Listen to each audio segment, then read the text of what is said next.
Hi, I'm Andy Temte, and welcome to the Saturday Morning Muse. Start your weekend with me by exploring topics that span leadership, business management, education, and other musings that are designed to support your journey of personal and professional continuous improvement.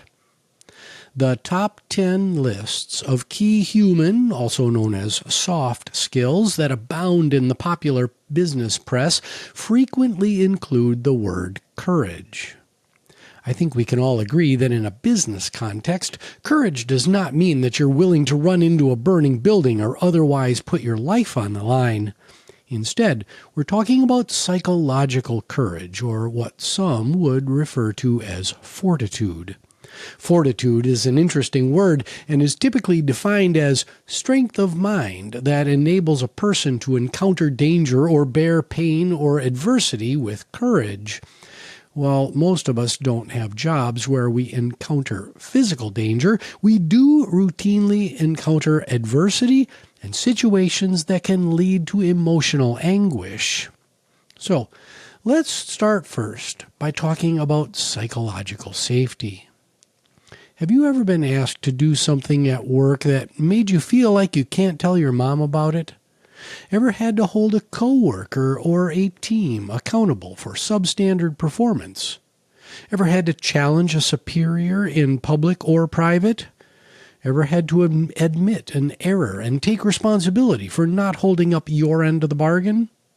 Many of us would rather go skydiving or engage in some other risky activity than engage in constructive conflict. These are all situations where it takes real courage to speak up and do the right thing for yourself, your peers, your customers, and the business. For courage to flourish within the culture of your organization, leaders must create an environment of psychological safety. If new ideas or challenges to authority are met with a swift smackdown, then courage will not be fostered. In a smackdown culture, everyone will be looking over their shoulders, looking to protect themselves, their jobs, and their immediate priorities. So, let's talk about moving toward a high trust, high accountability culture. Let's suppose that you're a leader operating in one of these smackdown cultures and are awakening to the benefits of changing tack toward trust, collaboration, diversity, inclusion, and constructive conflict. Moving the culture from smackdown toward high trust and high accountability may seem daunting. But where's the starting point? The starting point for the journey to change your culture, it takes real courage and is an application of courage that doesn't get nearly enough airplay.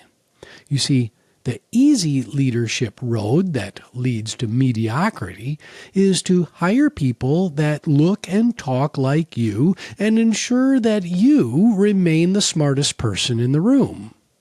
The more difficult but more rewarding path is to find the courage to hire people who have the potential to surpass you, who think differently than you do, and who are willing and able to challenge you. However, simply hiring team members who can surpass you isn't enough. It's essential that you also help team members achieve their potential by continually investing in their development through coaching, mentoring, and formal and informal learning opportunities. This investment must be coupled with making the time and space for learning a business imperative, not just piling learning on top of everyone's day job. In addition, the concept of equity should be applied to decisions regarding coaching and development opportunities for your team members. Reserving development opportunities solely for those who fit in the upper right boxes of a 9 box or those who have otherwise been labeled as high potentials, or also known as hypos, this should be avoided.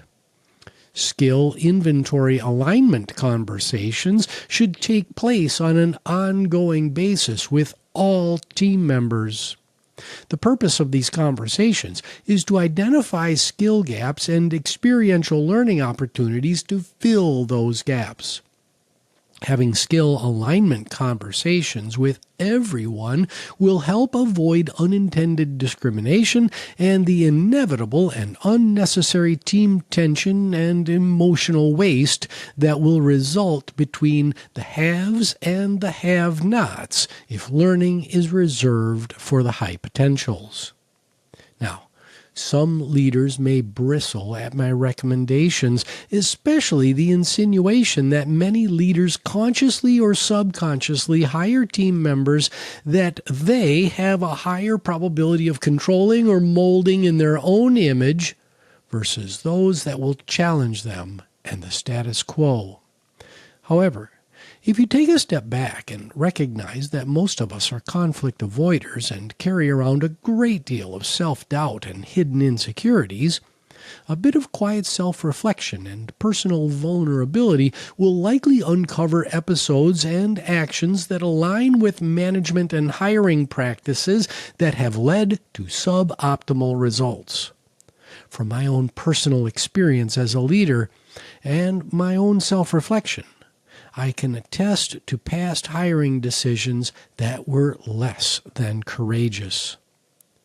It takes real courage to adopt a stewardship mindset to leadership and accept that the business and the team are not about you, but are instead about A, driving fantastic customer outcomes, B, ensuring long-term sustainability and growth for the business, and C, helping the business's most valuable asset, its people, to thrive in the current and future world of work.